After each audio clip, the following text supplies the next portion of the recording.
वह सब कुछ करो जो तुम्हें करना है, लेकिन लालच से नहीं, अहंकार से नहीं, वासना से नहीं, ईर्ष्या से नहीं, बल्कि प्रेम, करुणा, नम्रता और भक्ति के साथ। मैं सभी प्राणी के हृदयों में स्थित आत्मा हूँ। मैं सभी प्राणियों का आदि, मध्य और अंत भी हूँ।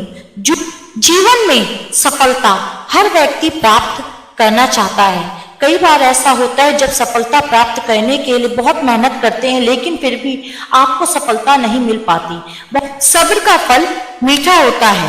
आपने इस मुहावरे को कहीं ना कहीं जरूर सुना होगा। तो चलिए आज हम आपको इस कहानी के माध्यम से आपको बताते हैं कि आखिरकार इसका मतलब क्या है। इस कहानी में बताया गया है कि तारों को कैसे ईर्ष्या का भाव उत्पन्न होता है और श्री नारद मुनि उनको कैसे इस मुहावरे का अर्थ समझाते हैं। यह अत्यधिक सुंदर और प्रेरणादायक कहानी है। जब सूरज अस्त हो रहा होता है तब हल्की हल्की संध्या सी उत्पन्न होती है और चारों तरफ शांत वातावरण जैसा एक अंधेरा सा छा जाता है। सभी जीव जंतु, पशु पक्षी अपने निवास स्थान की ओर जाने लगते हैं और हल्की हल्की हवा चलने लगती है। हम सब आसमान की ओर देखते हैं और सूर्य अस्त हो रहा होता है। तभी आसमान में तारे टिमटिमाने लगते हैं।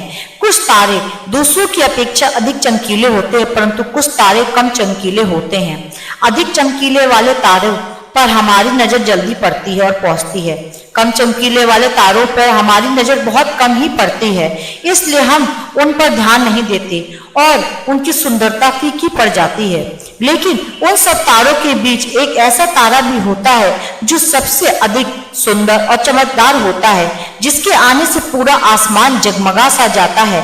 वह इतना सुंदर और चमकदार होता है कि उनके जगमगाते ही लोगों के चेहरे पर खुशी की लहर आ जाती है। उसे हम स्वाति नक्षत्र के नाम से जानते हैं। अत्यधिक सुंदर और चमकदार होने की वजह से बाकी के नक्षत्र स्वाति नक्षत्र से ईर्ष्या करते हैं और अपनी ईर्ष्या इस कथा के अनुसार नारद मुनि को बताते हैं।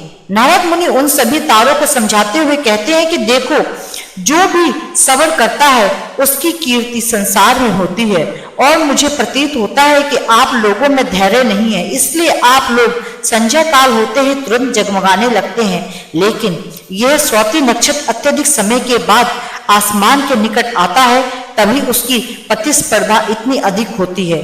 तभी सभी लोगों के चेहरे पर मुस्कान आती है।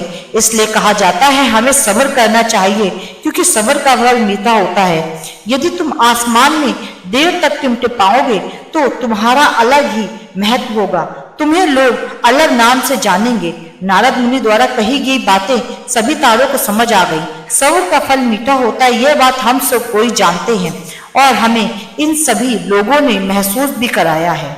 हमेशा अपने कार्यों को पूरा करने के बाद उसके परिणाम के इंतजार में उतावले हो जाते हैं, फिर अपने आने वाले कार्यों को पूरा करने के लिए उतावले हो जाते हैं, जिससे हमारे आगे आने वाला कार्य बिगड़ जाता है। परंतु मुझे ऐसा नहीं करना चाहिए, मुझे सब्र करना चाहिए उस परिणाम का या उन आने वाले कार्यों का, जिससे मैं उन कार्यों को अच्छे समाप्त करूं, उनका परिणाम भी अच्छा हो।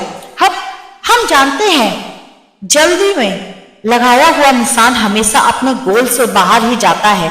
हमें धैर्यपूर्वक उस निशान को भेदना चाहिए, हमें जीवन में सफलता मिलेगी। हमें किसी भी कार्य को धैर्यपूर्वक करना चाहिए, तभी सफलता के दरवाजे खुलते हैं। धैर्य ही एक ऐसा शस्त्र है जो विकट परिस्थितियां आने पर भी जीवन में मनुष्य के मस्तिष्क का संतुलन बनाए रखता है और उसके आगे आने वाली चुनौतियों से निपटने के लिए नए मार्ग को दिखाता है। बड़े बड़े महात्माओं और पुरुषों के द्वारा भी बताया गया है कि हमें भी किसी कार्य में सफलता प्राप्त करनी है तो उसे चिंता मुक्त होकर एकदम शांतिपूर्वक करना चाहिए और सब्र रखना चाहिए। सफलता जरूर मिलेगी।